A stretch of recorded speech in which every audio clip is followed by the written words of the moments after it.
오늘은요, 간증을 먼저 듣겠습니다. 목사님께서 사도행전을 건너뛴 우리의 신앙에 모함이 있다고 말씀하셨습니다. 하나님 살아 계시지 않을 수도 있다. 그런 모함이 제게도 깔려 있었어요. 엘시 때 죄사함의 은혜를 누리며 예수 그리스도의 십자가의 사랑이 실제되어 감격하기도 했습니다. 그래서 삶이 변한 것 같았고 그 이후 영을 만나 새 마음 되면서 옛 마음이 힘을 잃기도 했어요. 그 무렵 춘천 한마음 교회를 통해서 부활 신앙을 접하게 되었습니다. 예수님 부활하신 것 나 알고 있는데 그런 반응이었죠. 그러나 막상 간증 영상을 보면서 내가 아는 정도를 넘어선 그들에게는 하나님이 선명하게 있었습니다. 부활하신 예수님을 주님으로 고백하는 그들에게는 삶의 문제들이 주님께 굴복되어졌어요. 하나님 살아계심이 생생하게 느껴져서 너무 좋았어요. 부활로 하나 되어진 공동체 또한 너무 부러웠습니다. 그러면서 부활은 머리로 아는 정도가 아닌 선명하게 되어야 하는구나 알게 되었습니다. 나도 그들처럼 부활 신앙이 선명하게 되고 싶다. 마음에서 추구되어졌고요. 예수께서 요나의 표적 밖에는 보일 표적이 없다고 말씀하셨습니다. 그렇다면 예수 믿음의 시작은 누구나 요나의 표적, 부활을 통과하도록 하신 거구나. 하나님께서 사람 예수를 하나님이신 하나님의 아들로 믿을 수 있게 해놓으신 거구나 깨닫게 되었습니다. 일상의 틀 안에서 사람 정도의 종교로서의 신앙이 아닌 하나님께서 의도하신 하나님 신앙 되어지게 하나님께서 하셨구나. 그래서 사도 요한이 요한복음에서 기록 목적을 밝히고 있는 것처럼 예수를 하나님의 아들 그리스도로 믿을 수 있는 부활의 표적은 하나님의 승부수이구나. 하나님의 아들로 인정되신 방법이 부활이었습니다. 부활의 확실한 증거를 통해 이성에서 납득되고 믿어지게 하셨군요. 제 안에서 찬동이 되어졌습니다. 그래서 목사님께서 능동적으로 부활 신앙 되고자 추구하는 마음이 가장 무엇보다도 중요하다고 말씀하셨구나.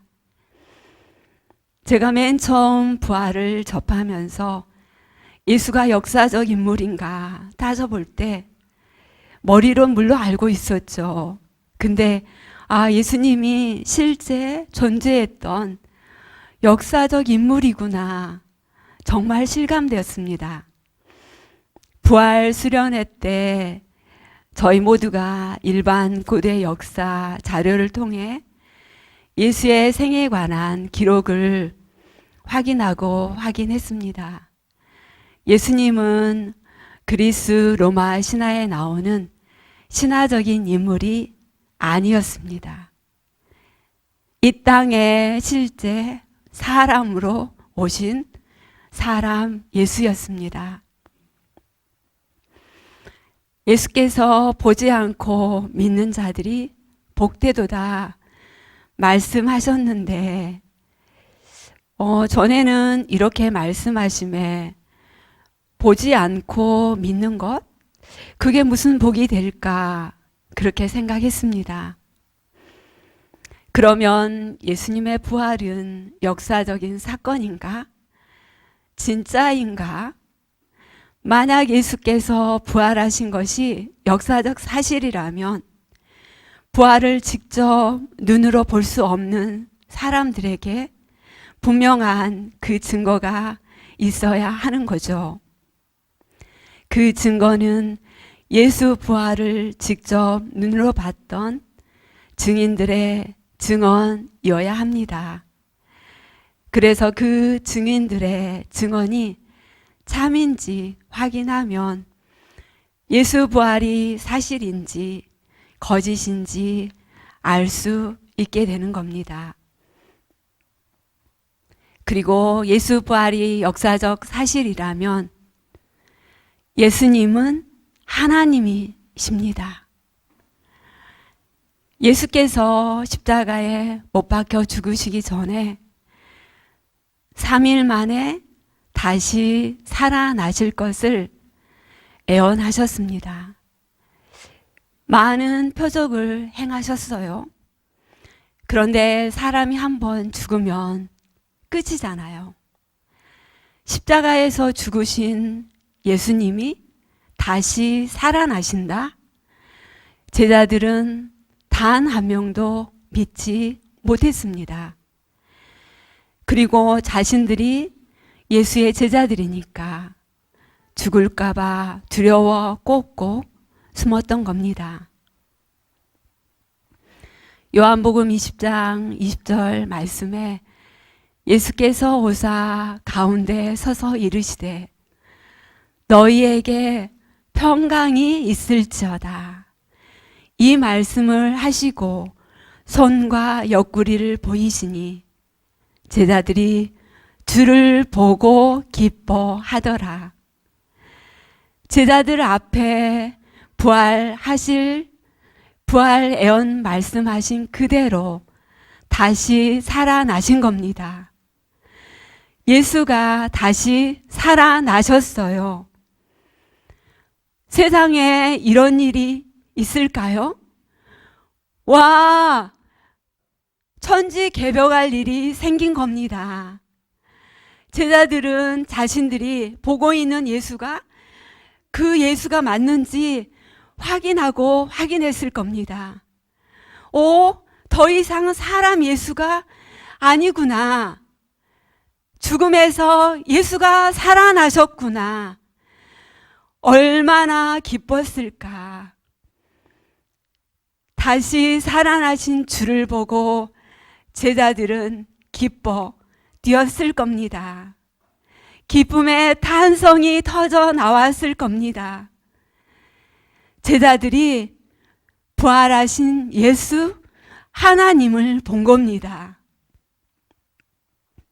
그리고 그 제자들이 사도행전에서 유대인과 예루살렘에 사는 모든 사람 앞에 서서 소리 높여 외치고 있는 모습이 입체적으로 들어왔습니다. 그들에게는 죽음이 없었습니다.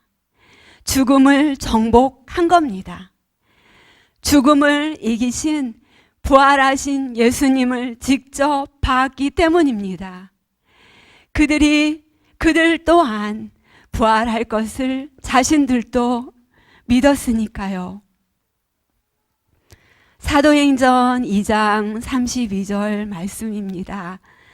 이 예수를 하나님이 살리신지라 우리가 이 일의 증인이로다. 제자들이 하나님이 예수를 살리신 이 일의 증인이라고 밝힙니다. 왜 그럴까요? 예수 부활을 직접 목격했기 때문입니다. 예수 부활하지 않았는데 단지 예수의 제자이기 때문에 부활을 전할 수 있을까? 예수 부활은 사실이 아닌 조작된 거짓말은 아닐까? 도대체 어떻게 180도 달라졌을까? 예수 부활 전과 그 후에 제자들의 변화는 무엇 때문인가? 어떻게 설명할 수 있을까? 제 이성에서 따져보게 됩니다. 한 사람이 아니라 제자들 모두가 부활을 전하다가 모두 목숨을 바쳤어요. 그리고 그들이 죽기까지 끝까지 전하고자 했던 것은 그들이 보고 듣고 목격했던 부활 사실뿐이었습니다. 목숨이 하나인데, 한 번뿐인 인생인데 목숨을 아까워하지 않고 예수 부활을 전하였던 겁니다. 이 사실은 예수 부활이 진짜구나, 예수 부활 진짜네, 확증됩니다. 제자들은 부활하신 예수님을 직접 봤던 증인들입니다. 다른 제자들이 부활하신 주를 보았다는 말에 도마는 그 자리에 없었기 때문에 믿지 못하였습니다. 어떻게 사람이 죽었다가 다시 살아날 수 있겠어? 도마가 그 못자국에, 그 옆구리에 손을 넣어보지 않고는 믿지 않겠다 합니다. 이 세상에는 부활이 없는 겁니다. 그런 도마에게 말씀하십니다. 내 손가락을 이리 내밀어 내 손을 보고 네 손을 내밀어 내 옆구리에 넣어보라. 두 눈으로 직접 예수 부활을 도마가 확인합니다. 그리고 그가 고백합니다. 나의 주님이시오, 나의 하나님이십니다. 다시 살아나신 예수가 누구신가? 그는 단번에 알았던 겁니다. 아, 하나님이시구나. 하나님이시군요. 그의 온 몸에 소름이 돋았을 거예요. 어찌 죽었다가 다시 살아나신 예수를 보게 되었을까요? 하나님 살아계심으로 그의 온 몸에, 오 감각에 그대로 느껴졌을 겁니다. 하나님이 이 땅에 사람으로 오셨고 부활하셔서 지금 자신 앞에 서 계신 겁니다. 부활하신 예수가 살아계신 신 하나님이시구나 알게 된 겁니다. 선명하게 보았고 듣고 느끼며 감각했을 겁니다. 그런 도마의 마음에 가득한 사실, 그래서 입으로 고백한 사실입니다. 나의 주님이시오, 나의 하나님이십니다. 제게도 동일한 고백이 외쳐집니다. 하나님 살아 계시군요. 하나님 살아 계십니다. 제 마음의 영에서 선명하게 의식되었습니다. 도마의 사실백이 그의 무의식까지 스며들었을 겁니다. 그는 하나님으로 생생했을 겁니다. 한순간에 이 땅이 전부가 아님을 알았습니다. 영원 세계, 천국, 지옥이 진짜 있구나. 이 땅은 영원 세계를 준비하는 중간 지대구나. 이렇게 예수 부활이 사실로 이성에서 선명하게 확인되고 확인되었었구나. 그래서 가치관, 세계관이 한순간에 바뀌게 된 거였구나. 예수께서 하신 모든 말씀이 하나님의 말씀으로 그대로 다 믿어진 거였습니다. 그리고 하나님께서 하신 말씀 그대로 되어질 것을 그는 믿었습니다. 그는 단번에 부활하신 예수 하나님, 주님께 그의 삶이 너무나 기쁘게 굴복된 것입니다. 이렇게 하나님 신앙이 시작되어 절대 주권자 하나님께 삶을 맞춰 들어가는, 그래서 그분께 모든 생각, 가치, 기준들이 굴복되어지는 것은 너무 자연스럽고 당연한 겁니다. 지금까지 저의 신앙의 여정을 돌아보게 됩니다. 주대심에 풍덩 나를 내던지지 않았습니다. 내 인생은 내 것이라 내 마음대로 살아왔으나 사단의 종되어 살아왔던 실상이 선명하게 알아집니다. 자기중심적이고 이기적인 마음, 나를 위해서 살게 합니다. 제자들처럼 부활 신앙이 선명하지 않아서입니다.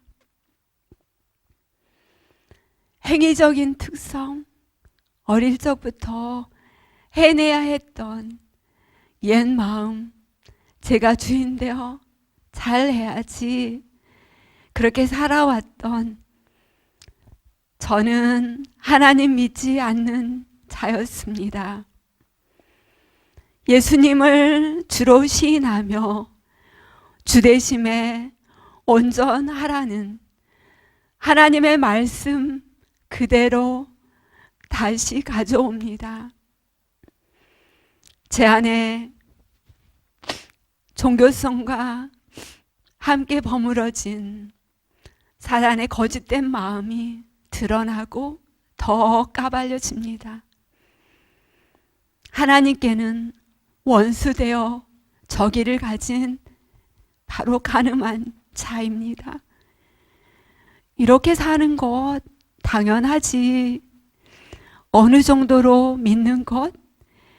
유사는 하나님께 있을 수 없는 가장 악한 죄입니다.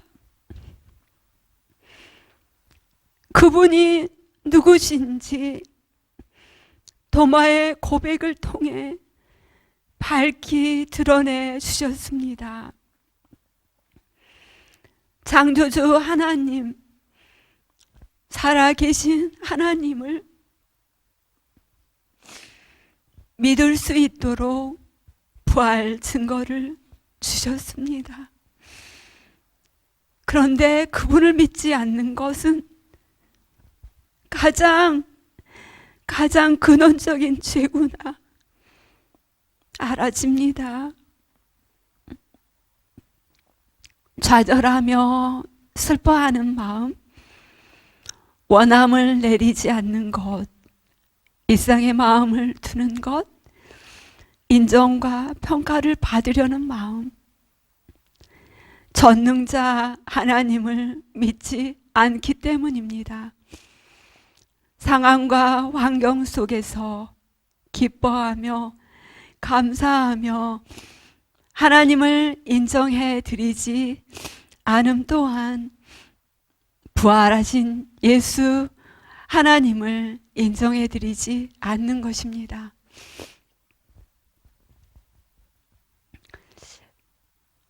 하나님을 믿지 않는 그 죄가 얼마나 큰 죄인지, 얼마나 악랄한 죄인지, 사악한 죄인지 더 인식되어지고 있습니다. 하나님께서는 계속해서 기다려 오셨습니다. 마음을 열라, 더 깊은 마음을 열라, 마음을 더 열라 놓고 하시며 놓고 하셨습니다. 내가 가장 행복하게 살기를 원하시는 나의 아버지이시기에 세상에 두고 있는 마음 내려놓고 나와 함께 살자 하십니다. 나의 진정한 주인은 주님이십니다. 하나님과 하나 되는 사랑의 관계 안에 들어왔으나 그저 주님께 죄송합니다. 저를 주님 불쌍히 여겨주세요. 제가 누구도 믿을 수 없었어요. 누구도 믿을 수 없었기에 철저히 제 인생은 제 거라 주인된 삶을 살아왔습니다. 이제는 주인된 삶을 내려놓습니다. 너무 부족한 중심이지만 주님께 이 마음 드립니다. 제 마음 중심에는 부인할 수 없는 마음이 있었습니다. 하나님을 향한 순전한 아가살과 같은 마음입니다. 부활하신 예수님, 주님을 만나면서 너무 자연스럽게 옛 마음이 벗겨져 갑니다. 이전보다 더 주님을 사랑하는 마음이 있지만 또 넘어지고 깨지는 일이 생길 겁니다. 그렇지만 분명한 것은 제자들이 목숨 걸고 예수 부활을 외쳤던 그 중심이길 소원합니다. 깊은 마음 영에서 부활하신 예수 하나님을 만납니다. 자나 깨나 뭘 하든지 함께 하자고 하십니다. 주님과 구분되지 않는 하나 되는 마음입니다. 제 마음이 천국입니다. 영광 가운데 계신 하나님이 제 안에 계신 겁니다. 찬란한 빛이십니다. 부활하신 예수님, 하나님이세요. 마음에서 외쳐집니다. 나의 주님이십니다. 죽은 자 가운데서 살아나신 예수님, 하나님으로 인정되셨습니다. 인생의 무거운 짐을 다 맡길 수 있는 전능자 하나님이십니다. 내가 원하는 나의 길이 아닌 하나님의 뜻과 생각에 주께 굴복합니다. 아멘. 하나님께서는 하나님 안에 있는 하나의 진리를 우리에게 나타내 보이실 때 둘로 나뉘어서 말씀하시는 경우가 꽤 있는데요. 구원도 그렇죠. 성경을 보면 구원에 대한 말씀이 상반된 말씀이 기록되어 있어요. 믿음으로 너 이미 구원받았다. 이미 영생을 소유했다 말씀하시고, 그런데 또 너 말씀 이루지 못하면 천국 못 들어와 라고도 말씀하십니다. 이렇게 상반된 두 가지를 우리에게 말씀하신 하나님의 의도는 믿음으로 이미 구원받은 자가 이 믿음으로 말씀을 이루어 가는 거라고, 그렇게 되어 가도록 하기 위해서 하신 말씀이죠.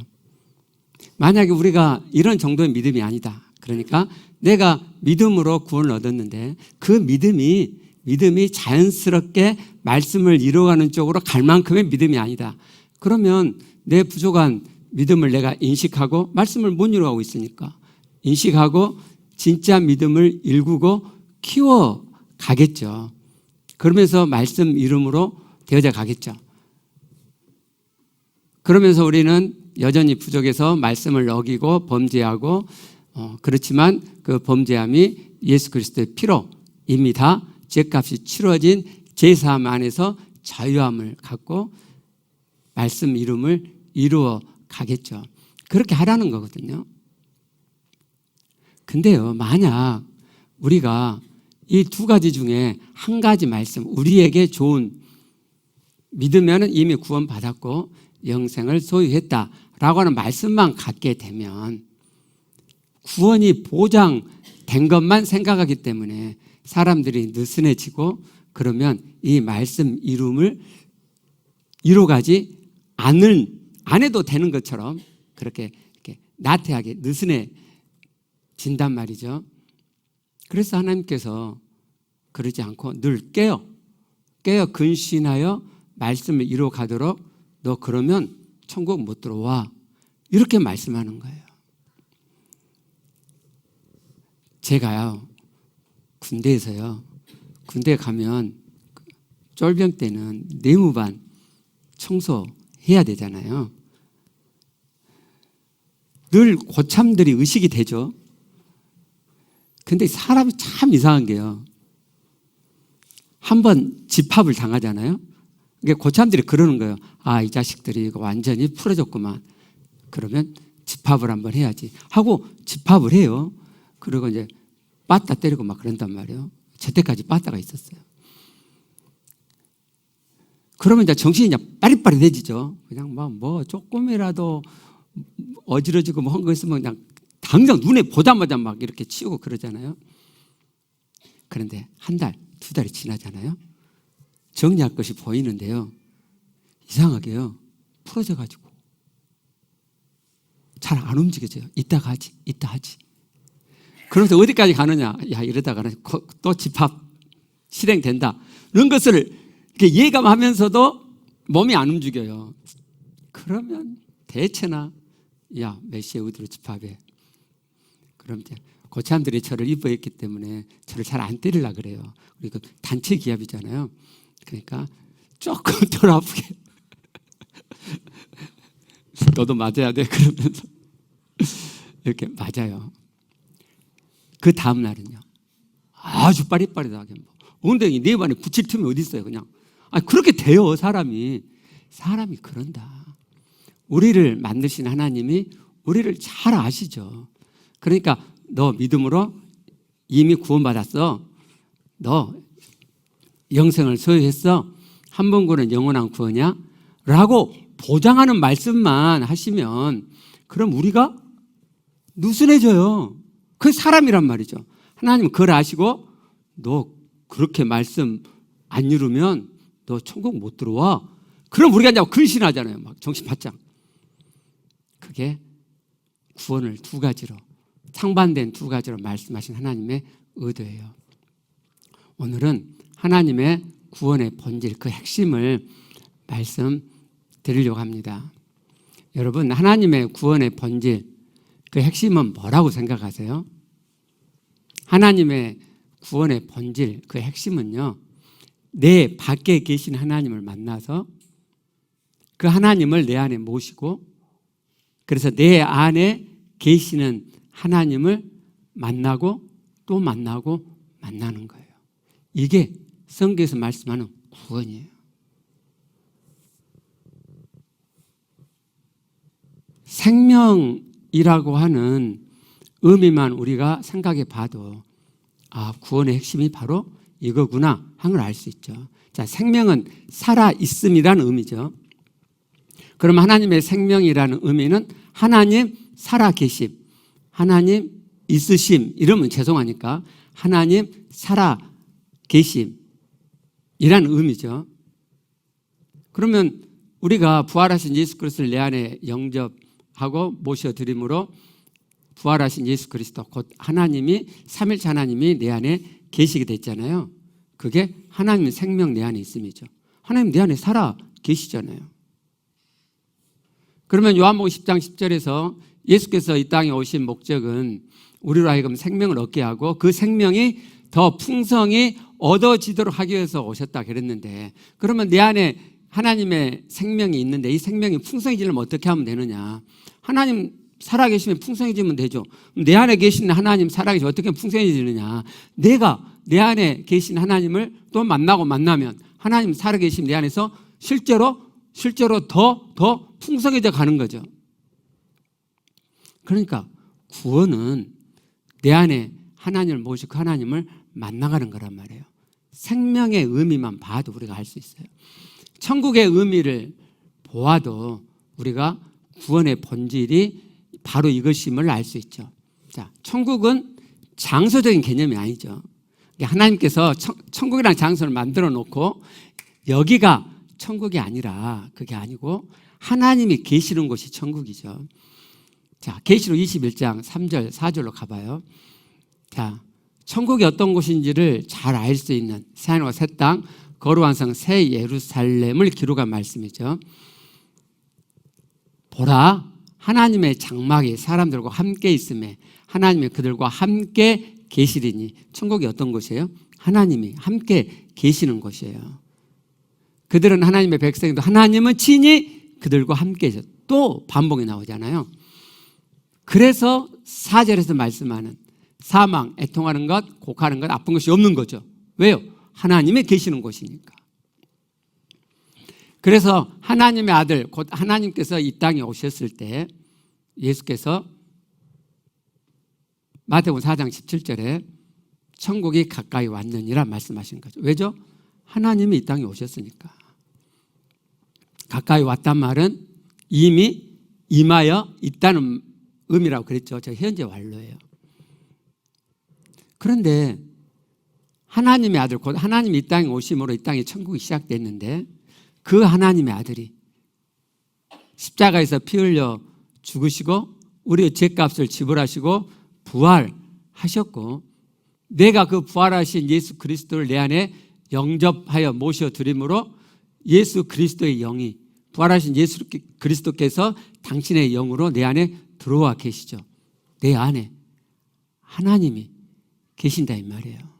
그러니까 내 안에 천국이 시작됐죠. 그죠? 그래서 누가복음 17장 21절에 하나님의 나라는 너희 안에 있느니라. 저희 안에라는 저 헬라어가 엔토스라는 헬라어인데요. 너희 안에 있다고 그랬기 때문에 너희 가운데 있다. 우리 이렇게 있잖아요. 우리 가운데 하나님 나라 천국이 있다라는 의미로 번역하는 것도 맞아요. 근데 저 엔토스라는 단어의 일반적인 1차적인 의미는 그게 아니고요. 무엇 안에요. 무엇 내부에. 이 단어가 신약성에 딱 2번 쓰였는데 다른 한 곳이 마태복음 23장 26절이거든요. 눈먼 바리새인이야 너는 먼저 안을 깨끗이 저 안이 이 엔토스라는 헬라어예요. 그러면은 너희 안은 바리새인들 그 내면이죠. 속이죠. 그래서 이게 1차적인 의미예요. 그러니까 하나님 나라는 너희 안에 있다 그럴 때 우리 가운데 있다라고 번역해도 되는데 그렇게 번역해도 사실 우리 안에 하나님 나라가 각자 임해 있기 때문에 그런 우리가 모여서 하나님 나라 우리 가운데 있게 되는 거죠. 부활하신 예수 그리스도를 내 안에 모셔서 내 안에 하나님께서 계심으로 내 안에 천국이 시작됐다 이 말이에요. 하나님 나라 천국이 어디 있어요? 내 안에 있단 말이에요. 내 안에. 이 땅에 시작된 천국이 내 안에 있어요. 내 안에. 마태복음 1장 23절에 임마누엘, 예수님의 탄생 이 땅에 오심을 임마누엘이라고 명명하죠. 그 의미가 무슨 뜻이에요? 하나님 우리와 함께 계시다. 임마누엘이 내 안에 실현이 됐다고요. 실제가 됐다고요. 이것이 예수께서 우리를 위하여 죽으신 목적 중에 하나라고 데살로니가전서 5장 10절에서 말씀하죠. 예수께서 우리를 위하여 죽으사, 자, 우리를 위해서 예수 그리스도 죽으셨어요. 우리는 생각할 때 우리 죄사함을 위해서 죽으셨지라고만 생각하는데 목적이 그것만이 아니란 말이죠. 또 어떤 목적이 있느냐? 우리로 하여금 깨어있든지 자든지 자기 누구예요? 예수. 우리를 위하여 십자가에서 피 흘려주신 그 예수께서 의도하신 목적 하나가 또 있는데 그게 뭐예요? 우리가 깨어있든지 자든지 예수와 함께 살게 하도록 하기 위해서였다는 거예요. 그 예수가 십자가에 죽으셨고 부활하셨고 그리고 우리가 영접할 때 당신의 영으로 그리스도의 영으로 내 안에 들어와 계시잖아요. 내 안에 계신 그리스도와 함께 사는 것, 그게 십자가에 죽으신 목적이라고 밝히시죠. 왜 예수께서 우리 안에 들어오셔서 우리와 살고자 하시느냐, 그 이유가 있는데요.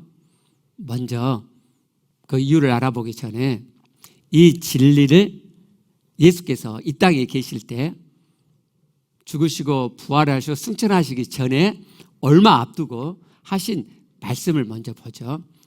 자, 요한복음 14장 16절부터예요. 이 진리를 예언적으로 예수께서 미리 말씀하신 말씀이거든요. 내가 아버지께 구하겠으니 그가 또 다른 보혜사 성령이죠. 너희에게 주사 영원토록 너희와 함께 있게 하겠다. 누굴요? 성령.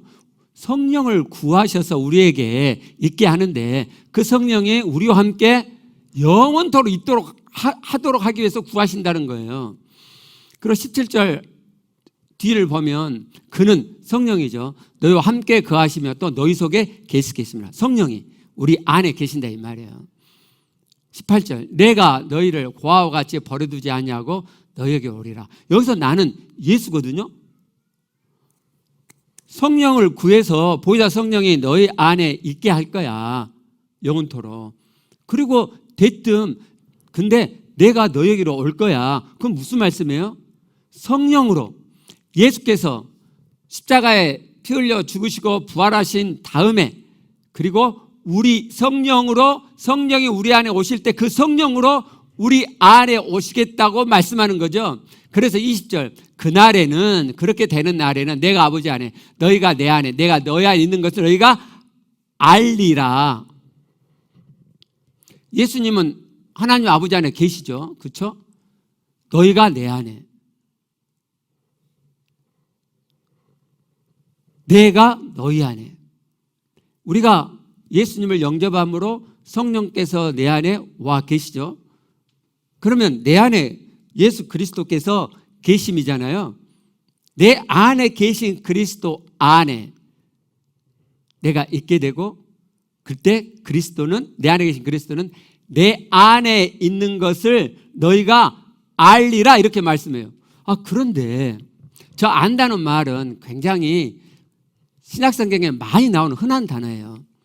기노스코라고 하는 단어인데 저 알다는 그냥 이 지식을 정보적으로 안다는 말씀이 아니고요.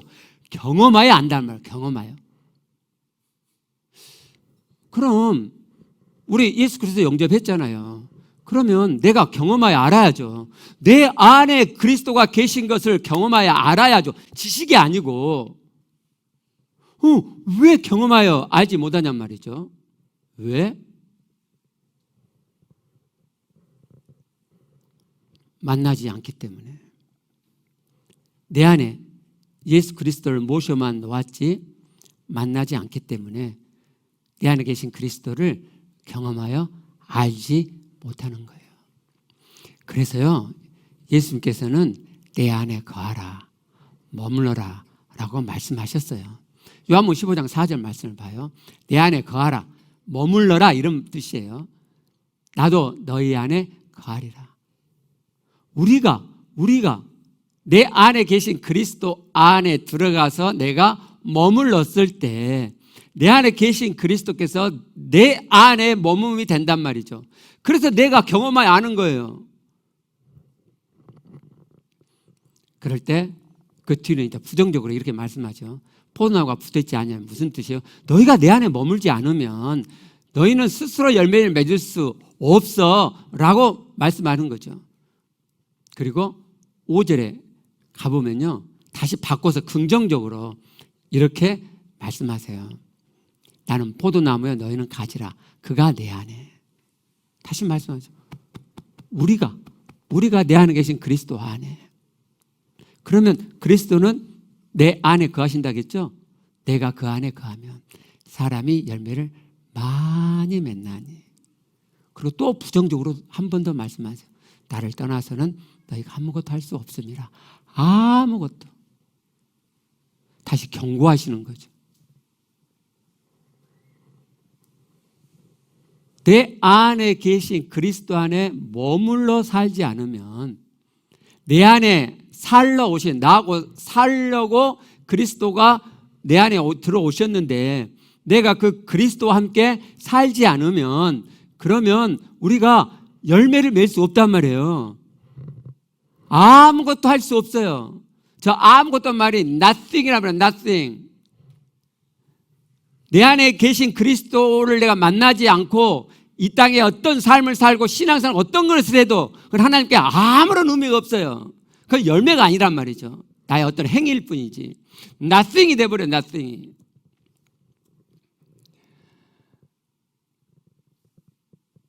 고린도서 6장 17절 말씀을 보면 주와 합하는 자는 한 영이다 말씀하셨어요. 자, 내 안에 부활하신 그리스도를 모셔드림으로 삼일째 하나님이 내 안에 계시게 됐고, 그러면은 나의 영과 하나님의 영, 그리스도의 영, 거룩한 영은 한 영이 된 거죠. 그러나 실제적으로 한 영 되어 가는 것은 별개란 말이에요. 하나님이 내 안에 오시면, 내 영에 계시면 내 영과 한 영이 된 거죠. 원리적으로 그렇죠. 그러나 내가 한 영 되어 경험하여 알아가는 것은 다른 의미란 말이죠. 이 고린도서 6장 17절에 주와 합하는 자는 한 영이라 그랬잖아요. 저 합한다는 단어가요, 여러분 아교 아시죠?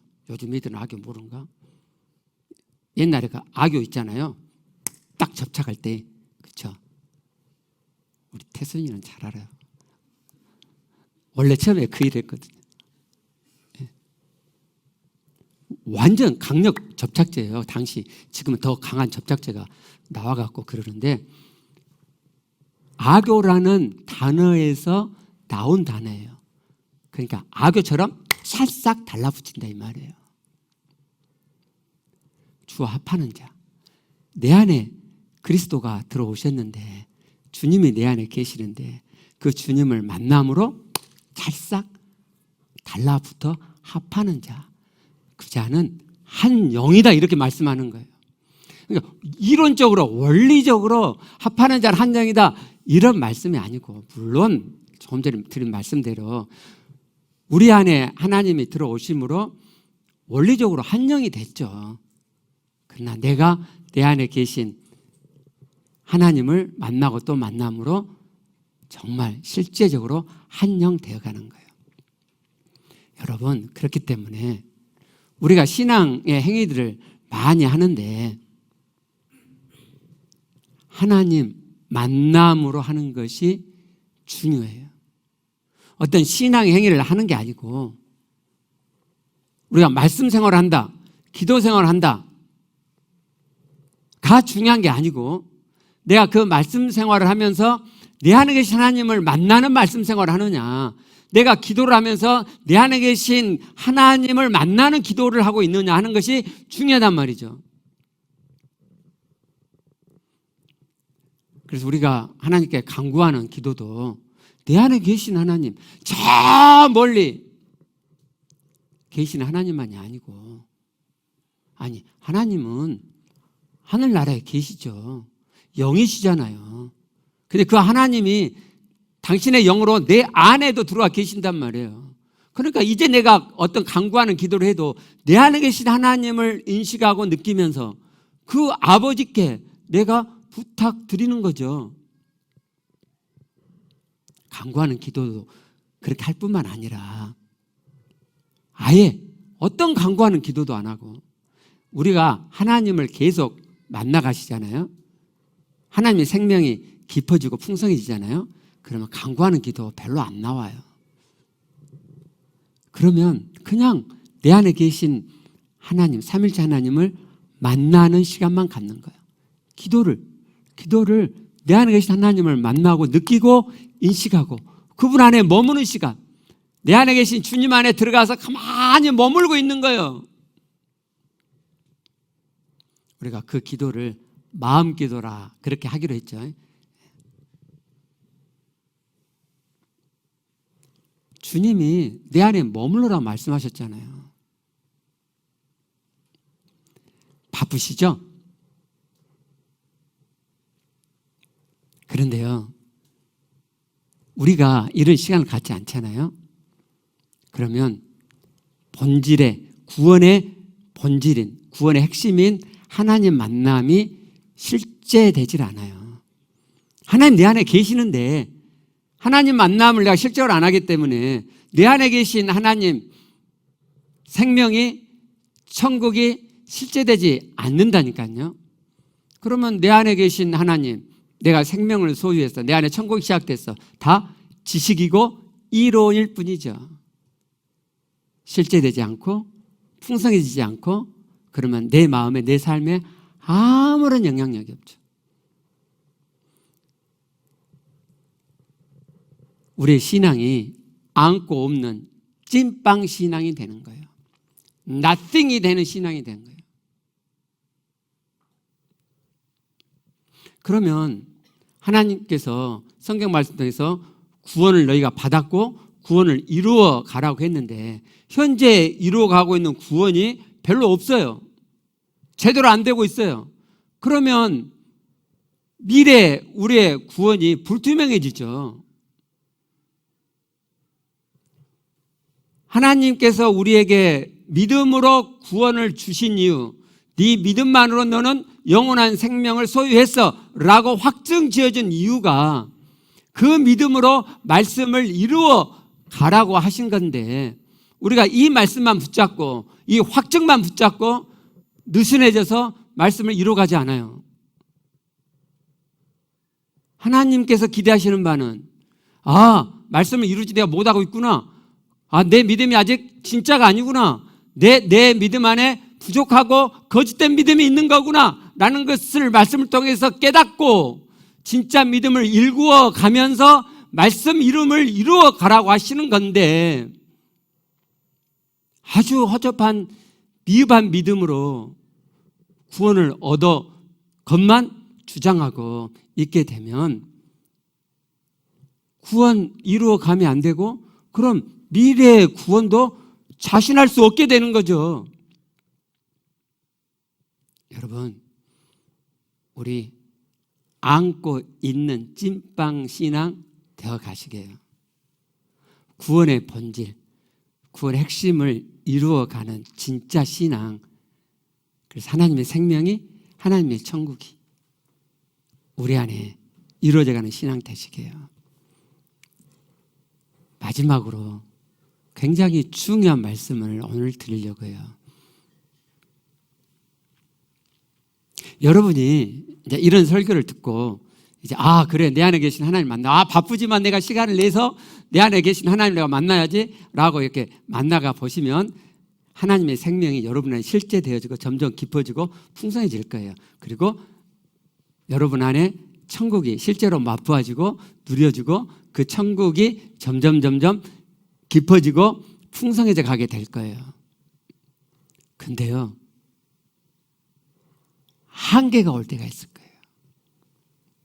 상당히 생명이 풍성해지고 상당히 천국이 풍성해져 가고 있음에도 불구하고, 그래서 너무너무 좋은데, 야, 드디어 이제 이 땅에서 하나님의 모든 말씀 이루어지나 보다라고 막 좋아하고 있는데, 이상하게 되어져 가는 면도 있는데 이상하게 안 되고 결국 넘어지게 되는 그럴 때가 올 거예요. 제가 그랬거든요. 그래서 이상하다. 왜 그러지? 뭐가 문제지? 그 이유는요, 하나님께 마음 들임이 여전히 미흡하고 있기 때문이에요. 여러분, 우리가 하나님을 만난다는 것, 그래서 내 안에 계신 하나님과 하나 되어 간다고 하는 것은 마음들임이에요. 마음들임. 그 핵심이 마음들임이라니까요. 만나는 시간을 갖는 게 중요한 게 아니고, 만나는 시간의 길이가 어느 정도인가를, 그게 중요한 게 아니고, 정말 내가 마음을 들이고 있느냐. 여러분, 부부의 하나 되면 그렇잖아요. 내가 마음을 열어 내 상대가 주는 마음을 내가 받아들이고, 그리고 나도 내 마음을 주고 그도 그의 마음을 열고 내가 주는 마음을 받아들일 때, 그럴 때 마음에서 하나 되어가는 거잖아요. 예수님은, 하나님은 이미 나에게 마음을 주셨어요. 그리고 마음을 여시고 내가 마음 주기를 기다리시는 거예요. 하나님이 내 안에 들어오심 자체가 나에게 이미 마음을 여신 거고, 그분이 내 안에 계시면서 내 안에 머물러라 라고 말씀하심이 마음을 여시고 내가 마음 주기를 기다리시는 거예요. 근데 저는 주님이라고 부르면서도 여전히 온 마음을 들이지 못하고 내가 여전히 움켜쥐고 있는 것이 있다는 것을 제가 깨닫게 됐죠. 여전히 이 세상에 대한 미련, 마음, 욕심을 움켜쥐고 그 마음을 주님께, 내 안에 계신 하나님께 드리지 않고 있는 저를 직면하게 됐어요.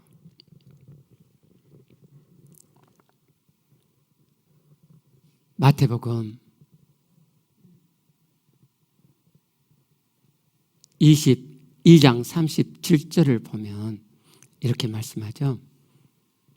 내 마음을 다하고, 지겨가면 내 마음을 다하고 내 목숨을 다하고 내 뜻을 다하여 주 너의 하나님을 사랑하라. 다하여가 안 되는 거예요. 다하여가 안 되더라고. 그러니까 내가 하나님을 만나도 하나님 만나는 그 생명이, 천국 되어짐이 어느 정도에서 그치는 거예요. 그래서 제가 어느 날 결단했죠. 다 드리기로 한다. 다 드리기로. 여러분, 다 드린다고 결단한다고 해서 다 드려져요? 제가 제 목숨을 막 이렇게 움켜쥐고 있고 세상 것을 막 움켜쥐고 있는데 주님 다 드릴게요. 이게 탁 다 드려져요? 그렇지 않잖아요. 결단하고 제가 계속 붙잡고 있는 제 욕심을 보면서 하나하나 놓고 그 마음 회수해서 주님께, 하나님께 들어가기 시작했어요. 그리고 지금은 이제 많이 드려지고 있고요. 근데 제가 드린 만큼 하나님 만남이 깊어지고, 그래서 하나님 생명이 제 안에 실제 되어짐이 더 깊어지고 더 풍성해지고 천국 되어짐이 더 깊어지고 풍성해지고 있는 거죠. 군대에서요, 제가 특수전 교육을 받는데 이게 끝이에요. 여하고도 더 할까 봐 걱정하실까 봐. 네. 그 특수전에 여러 가지 훈련을 하는데 여러분 저기 뭐 영화나 그 TV나 이런 데서 보면 군인들이 암벽을 줄 타고 내려오잖아요. 낙하를 하잖아요. 예. 그 훈련을 하는 거예요. 그러면 이제 그 암벽 모형을 이렇게 나무로 만들어 놓고 이제 그 위에서 이제 줄을 잡고 그 등산할 때는 행거라고 그러나요? 그런 것을 여기다 걸고 거기다 줄을 이렇게 해갖고 앞으로 이 줄을 잡고 뒷손으로 이 줄 뒤를 잡아요. 이제 손이 이렇게 망가지니까 그 장갑, 튼튼한 장갑을 쥐고 있거든요. 그래갖고 딱 암벽을 이렇게 딱 쓰는 거예요. 그러면 저기가 요 위에서 뛰어! 그런단 말이에요. 그러면 저도 뛰어! 하고 이제 잡았던 손을 놓으면 이렇게 쭈르르 내려가고 그러면 또 중간에 다시 딱 잡고 딱 걸치고 딱 놓고 이래야 되는 거거든요. 그래서 저기가 뛰어! 그랬어요. 제가 뛰어! 하고 딱 놨는데 안 내려가는 거예요. 제가 저기가 안 내려가지는데요. 그랬더니 저기가 야, 이 새끼야, 뒷손 나. 긴장해가지고 앞손은 놨는데 뒷손이 저도 모르게 안 떨어져서 안 내려갔던 거예요. 여러분, 우리 뒷손 놓으시게. 뒷손 놓으시게. 하나님께서 기다리세요. 우리의 생명이 풍성해지도록 내 안에 오신 하나님께서 내 안에 가득해지시고자 그래서 내 안에 천국이 풍성하게 가득해지도록 그래서 이 땅의 삶을 천국되어 살아가도록 해주시기 위해서 기다리세요. 우리 기도하시길